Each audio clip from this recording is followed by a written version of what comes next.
My name is Marcus Lowe. I'm a Level 2 security officer at St. Jude Regional Medical Center in Pinedale, Oregon. 6 years on staff, 4 on the overnight surveillance detail, 2,200 to 600. Certifications in CCTV operations, access control, first aid, CPR, AED, employee number 4471. I'm stating this because whoever reads this account should understand it comes from a trained professional who was, at the time of these events, fully oriented, adequately rested, and operating within normal parameters. I have never been written up. I have never failed a screening. I have never filed an incident report I could not explain. That changed on the night of March 14th.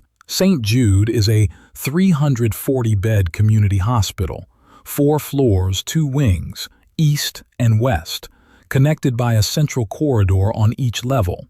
Basement, maintenance, laundry, morgue.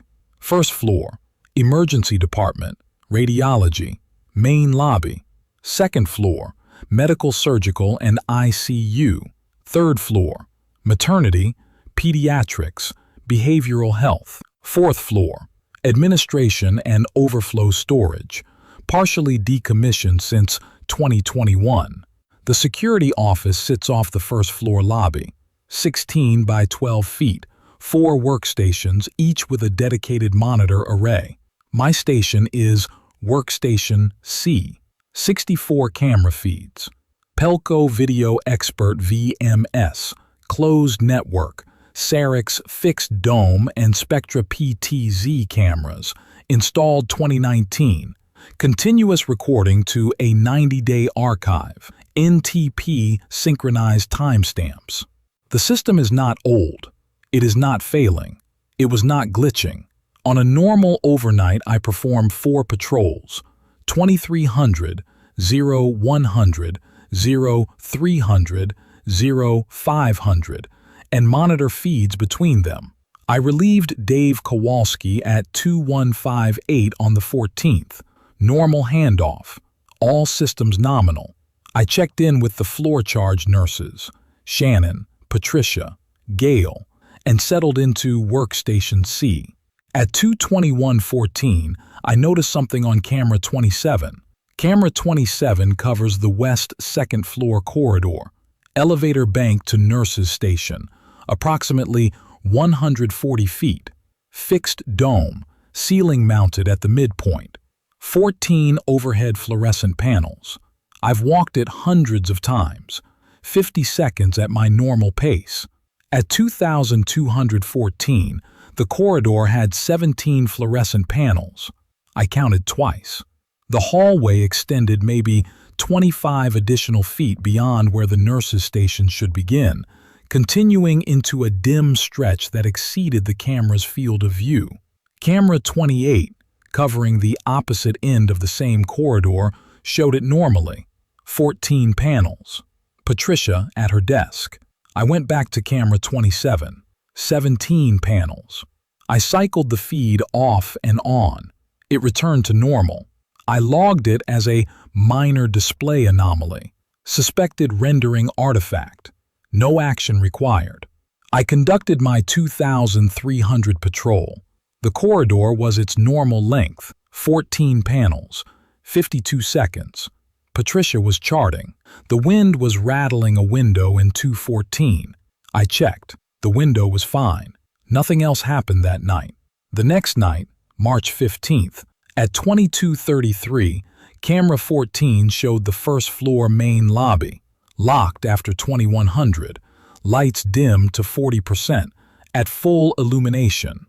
A woman in dark blue scrubs sat in one of the waiting chairs, upright, hands in her lap, motionless. I radioed Shannon. No patients unaccounted for. I walked to the lobby. It was empty.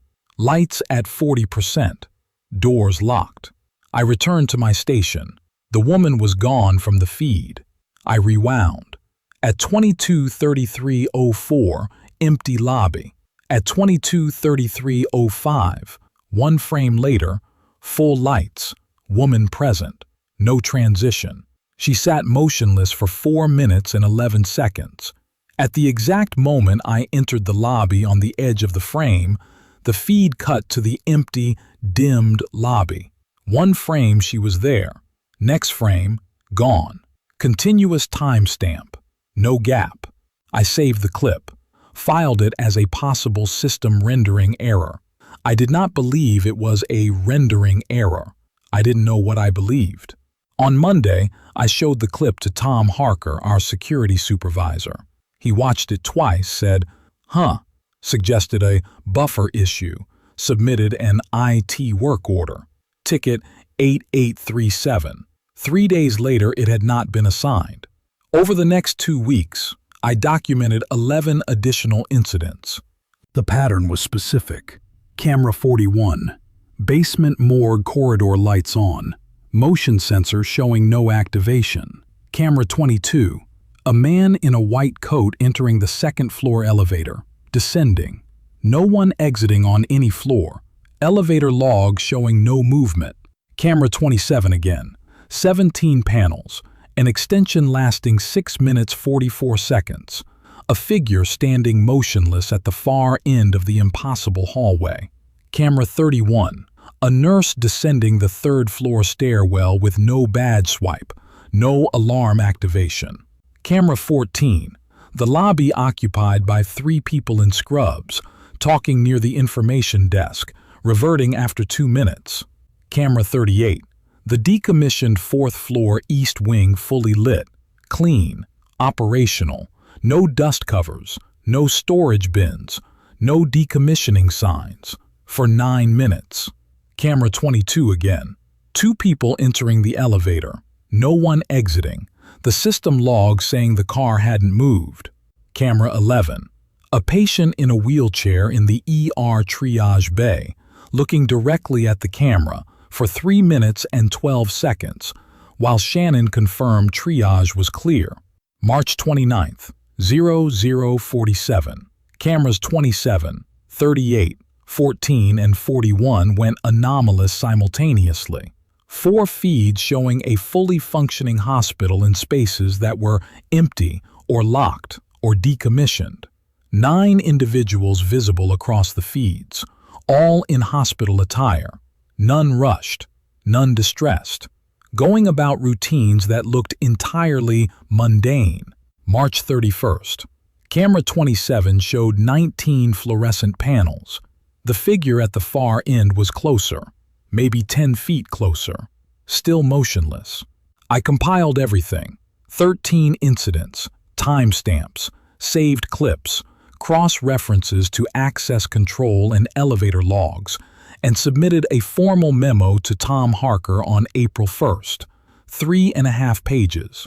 I asked for an expedited IT review, a second shift observer, and a physical inspection of the affected cameras. Tom read it and said, "These things happen with older systems." The system was installed in 2019. The IT ticket was closed on April 3rd. Unable to replicate reported issues. No system errors detected. Recommend monitoring. I changed my approach. I stopped reporting through official channels. I began keeping a private log, composition notebook, black cover, documenting every anomaly with the same rigor. I set up a quad view on my secondary monitor, cameras 14, 22, 27, and 38. By mid-April, I was logging 3 to 5 anomalies per shift. The nurses were the worst part. On April 9th, camera 19 showed a nurse walking the ICU corridor, checking rooms, carrying a clipboard. I radioed the ICU. Beth said she was alone on the unit. The nurse on camera continued rounds for 7 minutes. On April 14th, reviewing archived footage, I found Denise Carver, a nurse I know, 3 years at St. Jude, on the camera 19 overnight feed for April 8th, making rounds, checking rooms, for 8 hours. Denise Carver was in Michigan on April 8th, visiting her mother, on PTO since April 5th. I confirmed this in person when she returned. I spent 3 nights cross-referencing archived feeds against HR schedules, badge logs, and nursing assignments. 14 instances in a single month where individuals appeared on camera during shifts they weren't scheduled to work, their badges never swiped. 6 confirmed absent from the building, vacation, sick leave, a conference in Portland, days off, all performing their normal duties on camera. There is a specific kind of fear that comes from sitting in a small room surrounded by screens and watching a version of the place you're in that is operating without you. It has its own staff, its own patients, its own schedules. It is quiet fear. It sits in your chest. It doesn't make you scream. It makes you very still. The timestamps mattered. During anomalous events, the camera timestamp sometimes drifted forward, never backward. On April 20th, during a 4-camera event, I recorded the drift at reversion, camera 14, plus 3 minutes 41 seconds, camera 22, plus 1 minute 58 seconds, camera 27, plus 7 minutes 12 seconds, camera 38, plus 11 minutes 4 seconds. The decommissioned 4th floor was running 11 minutes ahead of the real hospital. I started to wonder, ahead of what? On April 22nd, during my 0100 patrol, I found a wet scuff mark on the 2nd floor corridor tile, rubber, like a locked gurney wheel dragged sideways. Fresh. Warm. The floor had been cleaned at 2000. No gurney had been moved through. No transport logged. I opened my notebook and wrote, physical evidence. First instance of physical overlap. After that, I noticed more. A chair repositioned in the ER waiting room overnight, no patients present. A supply closet locked at 2300, found unlocked at 0300, no badge entry logged. Lights on the decommissioned 4th floor warm to the touch, though visibly off. The smell of floor disinfectant in the basement at 0200, no EVS service scheduled. The other hospital was pressing against this one, not dramatically, in residue, heat signatures, the echo of a cleaning shift that hadn't happened in this version. I escalated once more on April 28th, met with Tom Harker and Linda Paulson, Director of Safety and Security. 31 documented incidents, cross-reference data, timestamp drift analysis. Linda asked if I was sleeping well. She said IT had found no faults. She said she would authorize a second review. She said, "Marcus, I think you might be looking at the cameras too hard." The second IT review, conducted by an outside contractor on April 30th, concluded all systems operating within manufacturer specifications. System health, nominal. On May 1st, the camera 27 event lasted 41 minutes, 22 fluorescent panels. The corridor stretched to a vanishing point. The figure at the far end, maybe 60 feet from the camera now, was a man. Dark clothing, not scrubs, hands at his sides, facing the camera. For 41 minutes, I watched him. He watched the camera. Neither of us moved. On May 3rd at 0044, all 64 feeds went anomalous simultaneously. Every camera, every floor, the parking structure, the perimeter. The other hospital was fully operational. Every floor lit. Staff in corridors, patients in rooms. The lobby open and staffed. The ER active. The 4th floor occupied. The basement lit. Cars in the parking structure.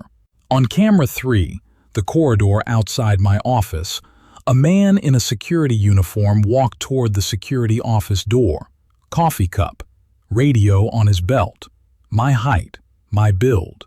He entered the office. The physical door beside me did not open. On camera, he sat down at a workstation. He looked at his monitors.